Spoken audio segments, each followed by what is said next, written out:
Next transaction है 32, commission received 1200। इसके नीचे जो ट्रांजेक्शन है 33 और 34, उसमें भी कमीशन आया है। तो तीनों में क्या अंतर है देखेंगे। कमीशन रिसीव्ड, तो कमीशन रिसीव्ड है तो मैंने यहाँ एक टेबल बनाई है। 32 जो है उसमें कमीशन रिसीव हो चुका है। ड्यू हुआ या नहीं हुआ, ड्यू ड्यू का क्या मतलब होता है, हम समझते हैं ड्यू का मतलब पेमेंट करना होता है, जबकि ऐसा नहीं है। ड्यू का मतलब डिपेंड करता है कि हमने क्या किया है। अगर हमने सर्विस ली है तो ड्यू का मतलब है वो हमें पेमेंट करना है, और अगर हमने सर्विस दी है तो ड्यू का मतलब है हमें वो मिल जाना चाहिए। तो यहाँ पर रिसीव की बात हो रही है, इसका मतलब हमने सर्विस सामने वाले को प्रोवाइड कर की है और उसके बदले कमीशन हमें मिल रहा है। तो क्या कमीशन ड्यू हो गया, मतलब हमने सर्विस दे दी है। तो हाँ, अगर कुछ नहीं लिखा है तो हम ड्यू मानेंगे, और अगर वो ड्यू है तो वो इनकम हो जाएगी, और इनकम होते ही वो कैपिटल प्लस करेगी। तो यहाँ पर क्या होगा, ड्यू हो गया, ड्यू होते ही इनकम हो गई। इनकम का नाम क्या है, कमीशन। नाम कुछ भी हो उससे कैपिटल क्या हो जाएगी, बढ़ जाएगी 1200। और रिसीव्ड हुआ है तो कैश भी प्लस हो जाएगा, कितने से, 1200। रिसीव्ड है तो ये कैश ट्रांजेक्शन है और कैश आ रहा है। एक्रूड कमीशन, तो पहले आपको एक्रूड का मीनिंग समझना पड़ेगा। एक्रूड का मतलब होता है due but not received. Due तो हो गई है, यानी हमने सर्विस तो दे दी है, लेकिन हमारी जेब में अभी आई नहीं है। तो ड्यू होते ही इनकम हो जाएगी, और इनकम होते ही वो हमारी कैपिटल को बढ़ा देगी। तो ड्यू होते ही ये इनकम तो हो गई है। अब इनकम का नाम क्या है, कमीशन, और उससे कैपिटल बढ़ जाएगी, हमारी कैपिटल प्लस हो जाएगी। बट नॉट रिसीव्ड, रिसीव नहीं हुई है, तो सामने वाला जो पर्सन है जिससे हमें मिलना चाहिए वो एक तरह से हमारा डेटर हो गया। तो उस डेटर को हम डेटर नहीं बोलेंगे, उसको हम बोलेंगे एक्रूड कमीशन। और एक्रूड कमीशन जो है वो इनकम नहीं है, वो असेट साइड का एक आइटम है, याद रखना आप, ये असेट साइड का है, और ये बढ़ जाएगा कितने से, 1200 से। तो यहाँ पर ड्यू तो है लेकिन रिसीव्ड नहीं है। तो ड्यू हो गई तो हमारी इनकम हो गई है, कैपिटल बढ़ गई है 1200 से, लेकिन अभी हमारी जेब में नहीं आई, बाद में आएगी। तो एक्रूड डेटर है, और डेटर को हम यहाँ एक्रूड कमीशन बोलेंगे, और ये असेट है। याद रखिए, कमीशन और एक्रूड कमीशन में फ़र्क है। एक्रूड कमीशन एक असेट है, और कमीशन अपने आप में इनकम है। अनअर्ड कमीशन, तो पहले अनअर्ड का मतलब समझ लेंगे, उसके बाद ही देखेंगे। इसका मतलब होता है not due but received. Not due but received, due तो नहीं हुई, नॉट ड्यू बट रिसीव्ड, इसका मतलब है हमने अभी तक सर्विस नहीं दी है, उसको ड्यू नहीं बनाया हमने। तो जब ड्यू नहीं हुई तो ये इनकम नहीं हो सकती, लेकिन फिर भी हमें मिल तो गई है क्योंकि रिसीव्ड लिखा है, तो कैश प्लस हो जाएगा क्योंकि रिसीव हुई है। और सामने वाला जिसने हमें ये दिया है उसको हमने अभी सर्विस नहीं दी है, तो तब तक वो चाहे तो वो पैसा वापस ले सकता है, ये वाला। तो वो एक तरह से हमारा क्रेडिटर हो गया, और क्रेडिटर को हम यहाँ पर नाम देंगे अनअर्ड कमीशन। अनअर्ड कमीशन एक लाइबिलिटी साइड का आइटम है। आपको जो बैलेंस शीट मैंने सिखाई है इससे पहले वाले पॉइंट्स में, चेकलिस्ट में देखिए, वहाँ अनअर्ड इनकम है। ये अनअर्ड इनकम जो है वो लाइबिलिटी में आती है, तो वो भी बढ़ जाएगी 1200 से। ये लाइबिलिटी है, याद रखिए।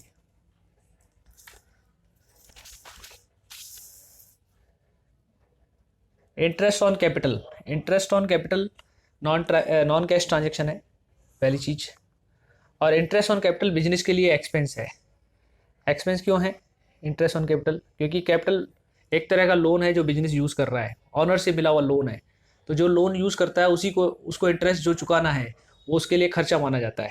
तो ये इंटरेस्ट ऑन कैपिटल खर्चा है, एक्सपेंस है, इसीलिए कैपिटल क्या हो जाएगी, माइनस हो जाएगी। एक और चीज़ है, इंटरेस्ट ऑन कैपिटल का पेमेंट हम नहीं करते। हम क्या करते हैं, हमें कैपिटल का पैसा जो देना है उसी में ये पैसा हम ऐड कर देंगे। मान लीजिए कैपिटल 30,000 है और इंटरेस्ट ऑन कैपिटल 3,000 है, तो कैपिटल भी हमें चुकानी है, हमें यानी बिजनेस को चुकानी है, और इंटरेस्ट भी बिजनेस को चुकाना है। तो हम क्या करेंगे, 3,000 जो इंटरेस्ट है उसको हम 30,000 कैपिटल में ऐड कर देंगे, और उसकी कैपिटल 33,000 मानेंगे, यानी उसका लोन, उसका यानी ऑनर का लोन हमारे ऊपर यानी बिजनेस के ऊपर 33,000 का माना जाएगा। तो कैपिटल बढ़ भी जाएगी इससे, तो इससे नेट इफेक्ट क्या आएगा, नो इफेक्ट आएगा, 3,000 3,000। Interest on drawing, interest on drawing भी नॉन कैश ट्रांजेक्शन है, और इंटरेस्ट ऑन ड्रॉइंग बिजनेस के लिए क्या है, इनकम है। क्यों इनकम है, क्योंकि इंटरेस्ट ऑन कैपिटल जो है जब वो एक्सपेंस है तो इंटरेस्ट ऑन ड्रॉइंग इनकम होगा। कैपिटल, कैपिटल एक तरह का लोन है जो बिजनेस यूज कर रहा है, किससे ले रहा है, ऑनर से। और ड्राइंग क्या है, ड्राइंग एक तरह का लोन है जो बिजनेस ने दिया है बिजनेसमैन को, तो लोन कौन यूज़ कर रहा है यहाँ पर? बिजनेसमैन। तो वो जो इंटरेस्ट चुकाएगा वो किसकी जेब में आएगा? बिजनेस की जेब में आएगा। तो बिजनेस के लिए वो इनकम हो गया। एक और चीज़ है इंटरेस्ट ऑन ड्राइंग। ड्राइंग को बढ़ा देगा, हम इसको ड्राइंग में ऐड कर देंगे। जितनी भी ड्राइंग है, मान लीजिए ड्राइंग 4,000 है और इंटरेस्ट ऑन ड्राइंग 2,000 है, तो अब टोटल ड्राइंग 6,000 मानी जाएगी। और उससे उसी ड्राइंग से हम कैपिटल को भी माइनस कर देंगे, क्योंकि ड्राइंग जो है फाइनली किसको माइनस करेगी? कैपिटल को। तो इसका भी कोई इफेक्ट नहीं आएगा, इससे कैपिटल माइनस हो जाएगी। कैपिटल यहाँ 2 बार माइनस हो रही है, आप देखिए। एक बार तो कैपिटल, सॉरी, यहाँ पर प्लस होगी क्योंकि ये इनकम है, और यहाँ पर कैपिटल माइनस हो जाएगी। एक बार प्लस होगी, एक बार माइनस होगी, तो नील इफेक्ट हो जाएगा। Interest paid on bank loan, ये बैंक लोन के ऊपर पे किया गया है, ये कैश ट्रांजेक्शन है, तो ये कैश माइनस हो जाएगा। और इंटरेस्ट ऑन लोन एक खर्चा है, और उससे क्या होगी? कैपिटल माइनस हो जाएगी। Interest received on investment, receive हुआ है, कैश ट्रांजेक्शन है साफ साफ, तो कैश बढ़ जाएगा। और इंटरेस्ट जो है वो हमारी इनकम है यहाँ पर, और इनकम से क्या होगा? कैपिटल बढ़ जाएगी, कैपिटल प्लस हो जाएगी। कितने से? जो अमाउंट है 600। तो इस तरह से आपने देखा 38 ट्रांजेक्शन तक हमने कर लिया है। और भी ट्रांजेक्शन है।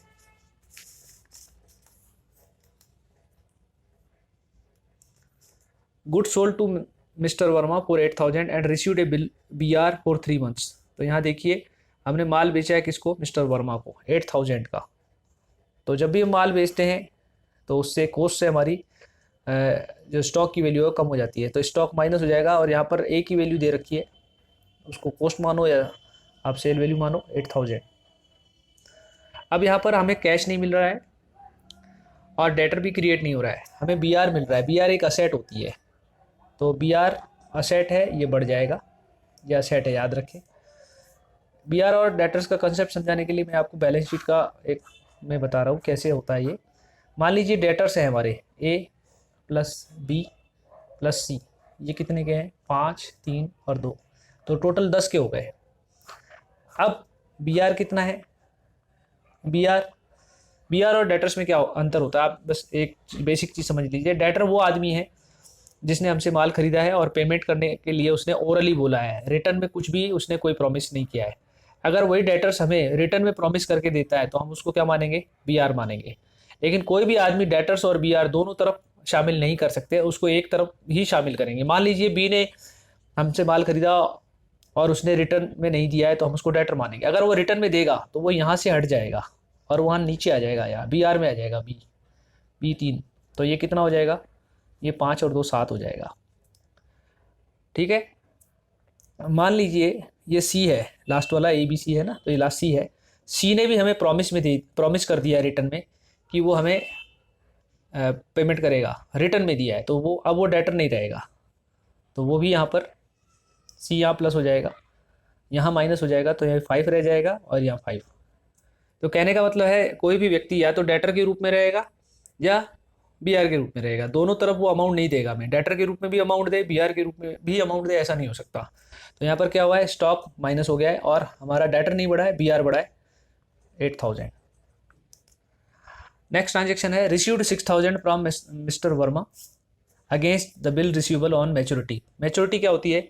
ये जो बिल दिया है इसने एक तरह का रिटर्न प्रॉमिस है, और उसमें प्रॉमिस किया गया है कि 3 मंथ के बाद वो पेमेंट करेगा।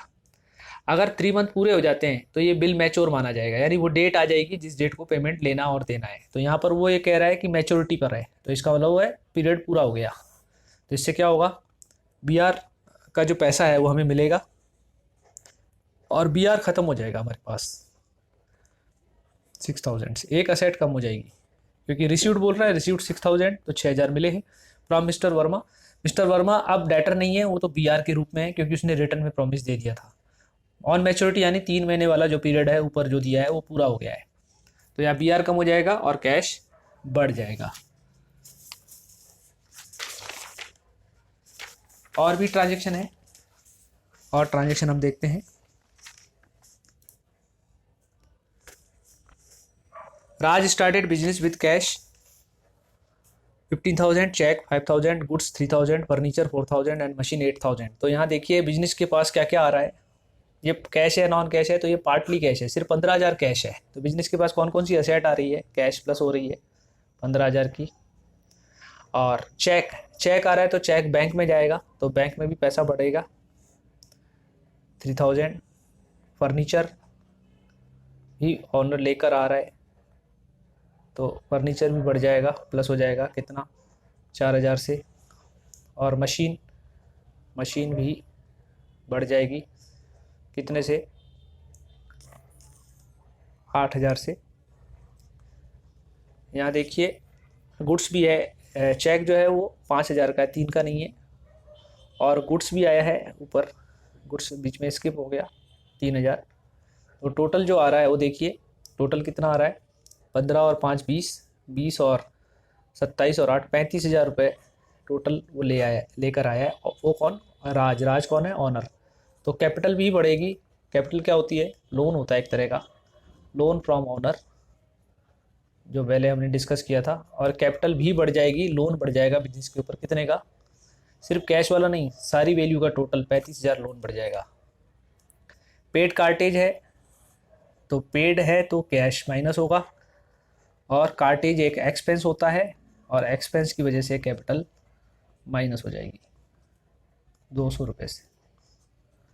रेंट रिसीव्ड फ्रॉम टीनेंट्स, टीनेंट कौन होते हैं, किराएदार, जिनको हमने किराए पर गोदाम या कुछ रहने के लिए दिया है, बिजनेस ने दिया है। तो बिजनेस ने सर्विस दी है, सर्विस दी है तो उसको इनकम होगी। यहाँ रिसीव्ड लिखा है, रिसीव है तो कैश प्लस होगा।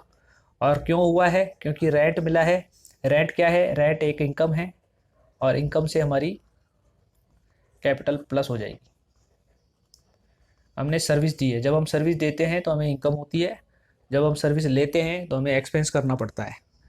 Security deposit received from टीनेंट, received है तो कैश प्लस होगा।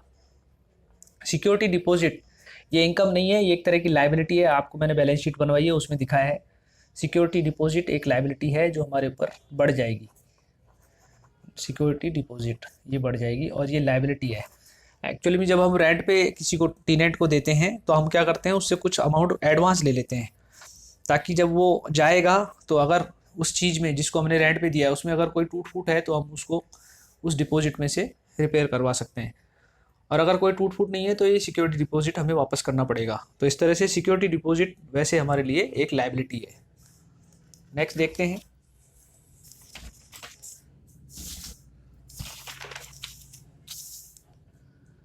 परचेज स्टेशनरी, स्टेशनरी खरीदी है हमने, तो ये कैश ट्रांजेक्शन है क्योंकि कैश वर्ड नहीं है, नॉन कैश वर्ड नहीं है, और थर्ड पार्टी का नाम भी नहीं है, तो कैश माइनस होगा 2400 से। और स्टेशनरी क्या है, स्टेशनरी,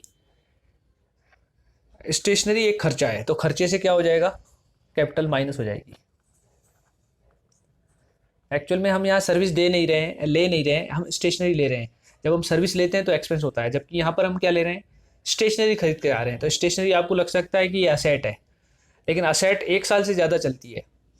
अब ये स्टेशनरी जो है, ये इसको हम टच कर सकते हैं, सर्विस को हम टच नहीं कर सकते, देख नहीं सकते, लेकिन स्टेशनरी को देख सकते हैं, टच कर सकते हैं।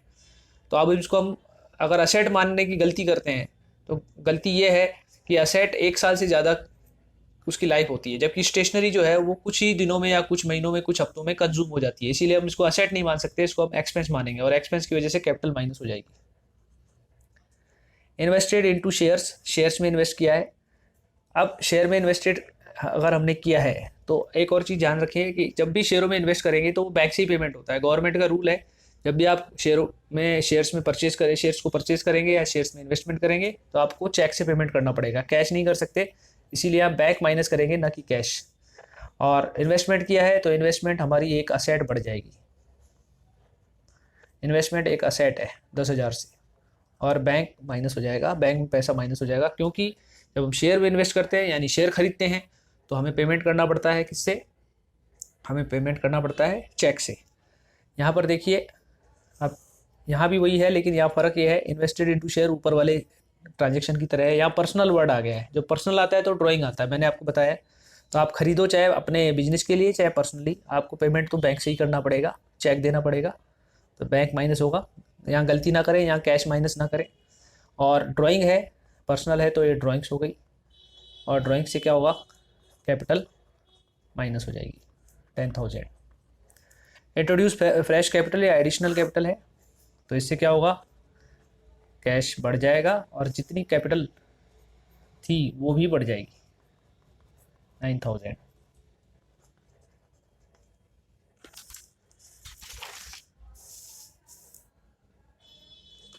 Goods destroyed by fire, destroy हो गया, हमने नहीं किया, अपने आप हुआ, तो ये लॉस है, तो लॉस से क्या होगा, कैपिटल माइनस हो जाएगी। और क्या कम हुआ, हमारे गोदाम में स्टॉक कम हो गया, तो स्टॉक भी माइनस हो जाएगा। Interest accrued 300 and interest receive 200। Accrued का मतलब मैंने बताया था due but not received, short में लिखा है, और इंटरेस्ट रिसीव्ड है तो इसका मतलब है ड्यू एंड रिसीव्ड। तो यहाँ पर ड्यू कितना है, टोटल देख लीजिए, जो ड्यू है वो इनकम है और इनकम से कैपिटल बढ़ेगी, तो ये भी ड्यू है 300 और 200 भी ड्यू है, तो टोटल इनकम जो है, ड्यू कितना हुआ, ड्यू जो है वो इनकम है और टोटल ड्यू जो है वो है 500, तो इससे कैपिटल हमारी बढ़ जाएगी, कैपिटल प्लस हो जाएगी। अब इसमें से रिसीव्ड कौन सा है, ये वाला है, तो इससे क्या होगा, कैश प्लस हो जाएगा, लेकिन वो सिर्फ 200 से होगा। और यहाँ पर जो रिसीव नहीं हुआ, ड्यू तो हो गया लेकिन रिसीव नहीं हुआ, इसका वाला हमने सर्विस तो दे दी है लेकिन सामने वाले ने पेमेंट नहीं किया है, तो हमारा डेटर है, तो हम डेटर को नाम क्या देंगे, डेटर नहीं बोल के एक्रूड इंटरेस्ट बोलेंगे, और एक्रूड इंटरेस्ट हमारी असेट है क्योंकि ये डेटर की तरह है, डेटर भी असेट होता है तो एक्रूड इंटरेस्ट भी असेट होगा। Received cash for bad debts return of last year, साफ साफ लिखा है रिसीव्ड है तो कैश प्लस हो जाएगा, कितने से, 400 से। और बैड डेट्स जो है इसको हमने बैड डेट्स मान के रिटर्न ऑफ कर दिया था लास्ट ईयर, यानी पिछले सालों में हमने इसको एक नुकसान के तौर पर रिकॉर्ड कर लिया था। बैड डेट्स क्या होता है, अनरिकवरेबल डेटर्स होते हैं, ऐसे डेटर्स जिनसे हमें पैसा नहीं मिला, तो ये पैसा जब नहीं मिला तो हमने उसको रिटर्न ऑफ यानी लिख दिया था लास्ट ईयर में, लॉस मान लिया था। अब इसमें से हमें वापस पैसा मिल रहा है तो एक तरह से हमारा ये हमारी इनकम है या प्रॉफिट है, तो इनकम है तो इनकम से क्या होगा, कैपिटल बढ़ जाएगी 400। तो इस तरह से आपने देखा सारे ट्रांजैक्शंस को। अगर आप इन ट्रांजैक्शंस को एनालाइज करके और इनसे अफेक्टेड आइटम निकालना सीख जाते हैं तो आप अकाउंटिंग इक्वेशन से रिलेटेड न्यूमेरिकल क्वेश्चन सॉल्व कर सकते हैं। धन्यवाद।